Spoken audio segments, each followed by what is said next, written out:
Hi Eveline, it's John here with your brand new Cobra. It's a video I promised. Go over a couple things. It's a pretty simple car, not a lot to it. Just some things I want to talk about that I promised to discuss with you. First thing are these pin drive wheels.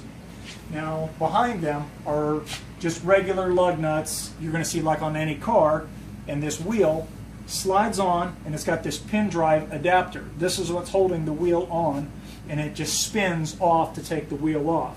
You can see that this thing is safety wired on here, so in case it were to loosen, it wouldn't come all the way off. Just very simple, on and off, not much to it. And beyond that, just like any other car with the brakes and whatnot. All right, as far as the engine's concerned, this is in the lock position right here. And then just to unlock and access the bonnet, as they say, you just open up here. I'm going to walk around this back side and catch the latch. It only picks up so far. This is it. You pull up this latch right here. Goes right there. Pretty simple. To access the twin carburetors, just like any other air cleaner, you're already well versed in that because you told me you can wrench very well. Let's see. This is the catch can for the antifreeze, fill tube for the oil, breather for the oil. Pull this right here. Right in here is the master cylinder for the brakes. And it's walking around.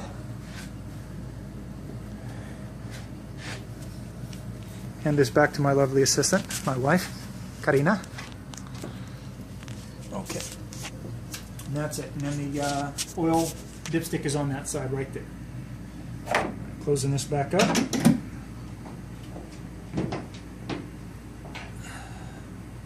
We're going to walk over to the cockpit. And then inside here, in order to turn on the battery, it's got a kill switch right here. Just off and on. In order to turn it on, you just... Well, I had it off because I was playing with it 10 minutes ago. So that's off, down is on, and then you're going to have power to the entire system. So then you'll turn on the key. Okay, you can see that the gas gauge went up. There's power to the car. Now these three switches here are the three things you need to know about. First, this one to the far right, that's your fuel pump. Okay, if that's off, you're not going to get any fuel, so that's the first thing I click on after I turn on the key. The second thing, it's a fan. Remember, Robert the inspector told you that it has a manual fan. This is it. I personally would run, if you're not going to track this car, 8 horsepower doesn't make a bit of difference to me. And just for that measure of ease and security for the health of the motor, just put in a automatic thermostat in line with that. And then that'll run right into the radiator. Okay, the center one is for the fan. This bar one is for the headlights on and off. If you look at the front right up there, you can see headlights come on and off. That's it. No brights, nothing like that. It's just on and off. So very simply, fuel pump, fan, headlights. That's it. Okay. In order to start this beast, it's actually pretty easy. It's a little cold-natured. I haven't started it yet today, so you're going to see a cold start on the car.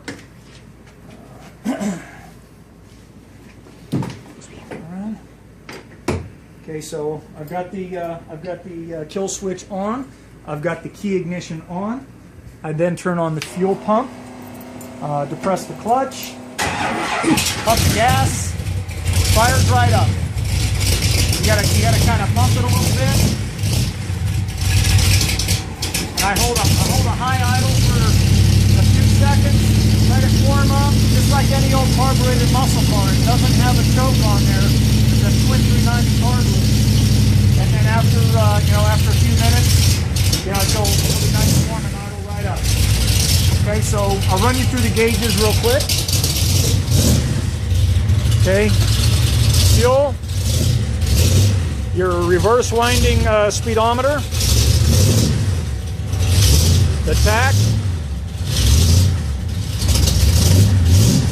This is your water temperature, your oil temperature, oil pressure, and then your amps you're throwing out for your charging system. Okay. All right. Now, the gears, it's a 4-speed, and then this right here, this is just for aesthetics. This isn't an actual real lockout. It's just for looks. It doesn't do anything. So first gear, you just kind of tap it over. It resides right in the neutral position. So it's just 1, 2, over 3, 4. Okay, in order to get it to reverse, you get it back in neutral, and then you push over. You can feel that there's a lot of, it's very significant pressure aside from just going up and down, left and right. You go there and then you push over, and then that's reversed down.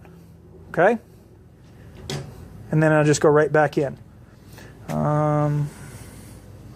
I'll take you around the back now.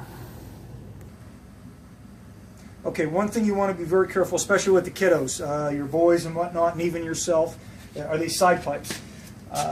Obviously, they get very hot, right?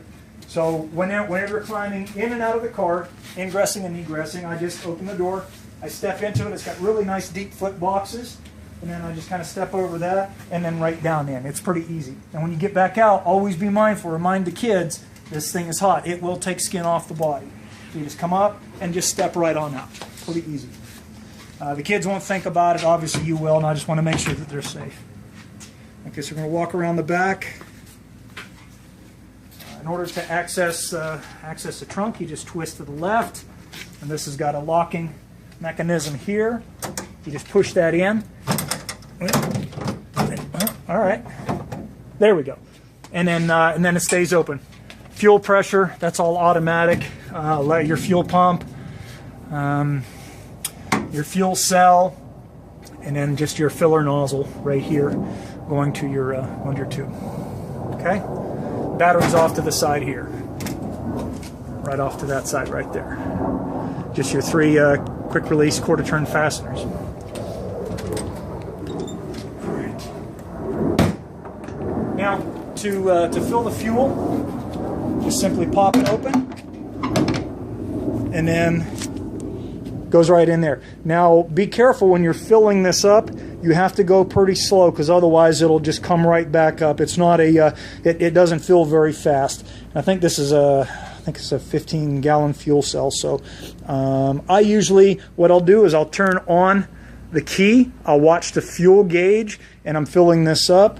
And then after a while, you'll know exactly where you are with miles and then how far it is and then how much fuel you can take. So. Okay, that's about it for the super quick tutorial. There's really not much else to speak of. If you've got any